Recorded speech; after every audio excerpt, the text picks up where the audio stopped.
Kiora, and good day, friends. Friends, we have a very special person in our studios today. His name is Kharag Singh. Good morning, Mr. Kharag Singh, and welcome to the Indian News. How are you today? Namaste ji, good morning to you too. Thanks for having me in your studio today. Thanks, Anna. Yeah, a brief introduction about Kharag Singh ji is he is the Labour Party's candidate in the Botany electorate, and he's standing against the National Party leader Christopher Luxon. Before we go any further, Mr. Singh, would you, for the benefit of our viewers, would you want to tell us a little bit about yourself, who Kharag Singh is and what do you do? Yeah, sure. So, just like I immigrated to New Zealand in 1987, so a few years in this country, so I spent most of the time since then it's here.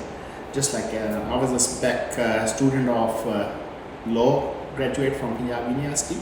I grew up in Chandigarh, did my bachelor's there, so I came here just like every immigrant, got the job and in the factory. Then I worked in a printing ink company. Then I started my own business in 1995 and went through the hardships and highs and lows of life. Yeah. And I'm an owner of a Foursquare, part of foodstuffs from the last few years, and I still run after 27 years. I'm still there, and on the other side I have two other side interests in persons as well at the same time. So that's me. Great. So, Mr. Singh, so tell us about your foray into politics and why did you choose a Labour Party on any other party?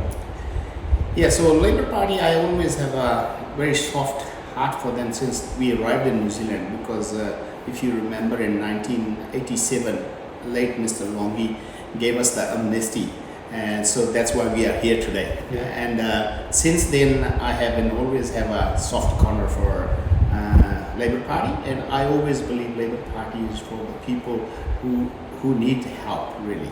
And so then I became an active member of the Labour Party about maybe 7 years ago.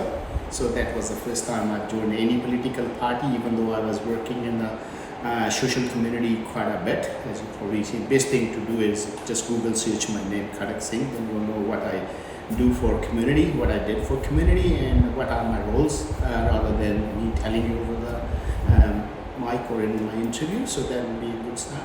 And so I ran for Botany in the local elections 6 years ago. So that was my first go at it. Yeah. And then last year, 3 years ago, when Takanini was carved out of Papakura, a new electorate, and I was the campaign manager for Dr. Nehru Levasa. So we created a history there, winning that seat for Dr. Nehru, and Labour won that seat. So I was the co-campaign manager at the time with him. And then last year in October, I ran for Manariva Local Council. Oh. So I fell short again by a few votes, even though our community is very strong in Manariva. But I believe that due to not polling interest in our own community, I think the importance of voting, still we need to go more about it, and still need to tell our people voting is the very, very important thing in a political circles if you want to change and if you want to raise your voice in the parties. And with that hard work, and now party has recognized me and given me the chance to create a history. Actually, first time ever they have given any Indian Sardar, basically you can call, a party ticket to run from Botany. And I am humbled, and emotions are mixed at the moment, but I know I have a hard job fighting against the opposition leader, but I am ready for the challenge. Wow, that has been a great journey. But how do you rate your chances against the National Party leader who can be the possible next Prime Minister of this country? Yes, sure. As you probably see the polls, and the party is running very neck to neck. It will be a tough battle. Yeah. So my own personal journey does not matter. It's a party which matters the most. Who we gonna chip in every single vote which we can form a government for the third term, because all that good work we have done in 6 years of the government has done. So I will be just a little, like कहते हैं समुंदर में थोड़ा तुक्का तुक्का तो कुछ ना कुछ votes और आएंगी मेरे अपनी community कुछ ना कुछ तो अपने को support करेगी. So so that's the key. So I will make a difference for my party if I don't win. I hope I am winning. I'm going as a positive. We'll run a good campaign. We'll run a clean campaign. And on the due respect for the opposition, I have a lot of respect for this election. Yeah. Okay, now not many people in your electorate, or in fact most people in the country may not agree with the views we just expressed about the good governance of 6 years, because as you can see, big problems, big issues in this locally, especially in Auckland, is of law and order, the rampant crime, and the high rise inflation, ever rising inflation. And look at the market, recession is already there, and the business is in shambles. So how are you going to convince your probable or prospective voters in your electorate that your government has been performing really good, and if you get elected or the Labour government comes back into power, you will be doing any better than what you are already doing? Yeah, to answer your question, when you really, I'm not going to take any excuse for the situation of COVID. When you really go back to 6 years, the situation with COVID happened, and our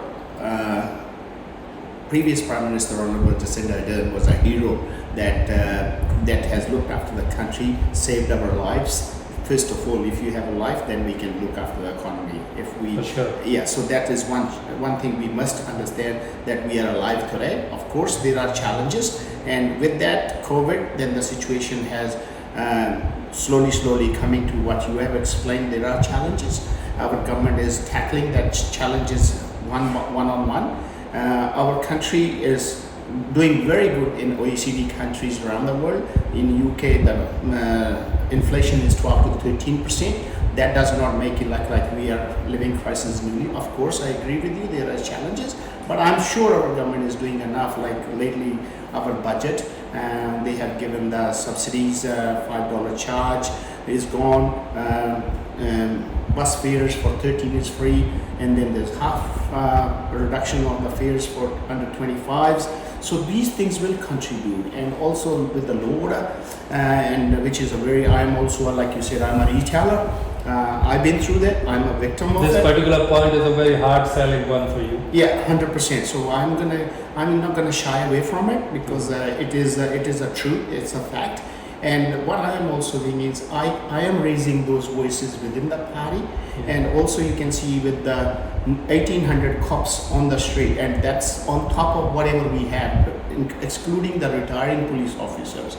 So that is there. So we need to invest more and more, that people in New Zealand police force increases, and also they will have a job to do. So police will doing a great job. So the crime reduction is there, I believe, and it takes time.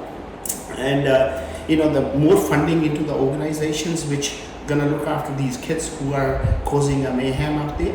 And I think government is aware of it. Our new police minister, Ginny Anderson, is aware of it. Our prime minister had a very aware of it, and we all as a party gonna do whatever it takes us to bring this situation. So, Mr. Singh, even for the argument's sake, if we put aside economy or the recession or something, like law and order is something so crucial, so important for each and every individual, migrant or no migrant, even for the local Kiwis here.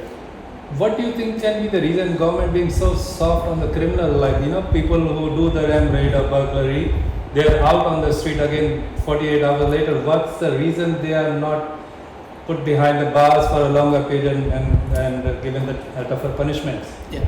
So to have your argument's sake, is basically if you put somebody in the prison, right? The average prisoner or anybody who goes in, it costs you $100,000. So my way of thinking is, if we look after them, give them $30,000 each investment to go to school, get to education, so that money is well invested in the welfare. But even that is not happening. Yes, it will happen. It takes time. There is generation, the situation of those kids with the parents, the situation where they come from, family breakdown is there. We understand that. We know when you ever speak to, if there is a real cause of the problem, we need to tackle that. We need to break that circuit.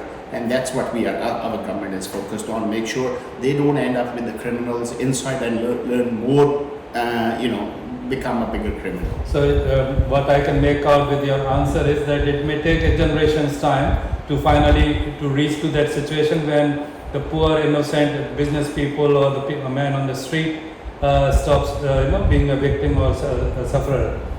I sympathize whatever you're saying. Like I said, answer is not it's not a quick fix. It will take some time, and I believe whichever government I've seen, I've been here 37 years. I can start from Mangri, crime at that time in 1987. We can go back in the history, but I'm not there to justify that. I am here that we have a job on hand, and I'm sure our government will. I would want to know from you, you acknowledge or appreciate that our own Indian community is the worst victim or the sufferer of these crimes? I totally agree with that, and I'm part of it. I have been a victim myself as a Foursquare. I've been ram raided. I sympathize with all, but I think we have to have a very positive mind, and we have to have we will beat this. Let's be strong as a community, and let's have a unite and do the right things, and I'm sure government will take it. What's your message to the community or the electorate, Botany electorate people who are your prospective voters, and especially Indian community who are part of the electorate? I'm just saying I'm one of yours.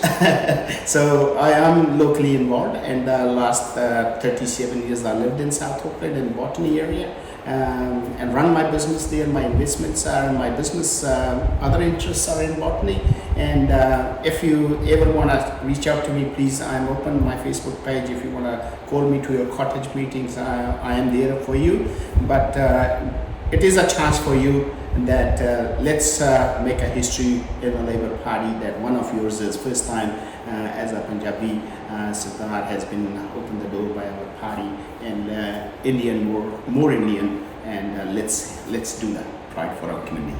Okay, that leads me to my last question, and I wish you all the best for your elections. What couple of things you would do if you get elected?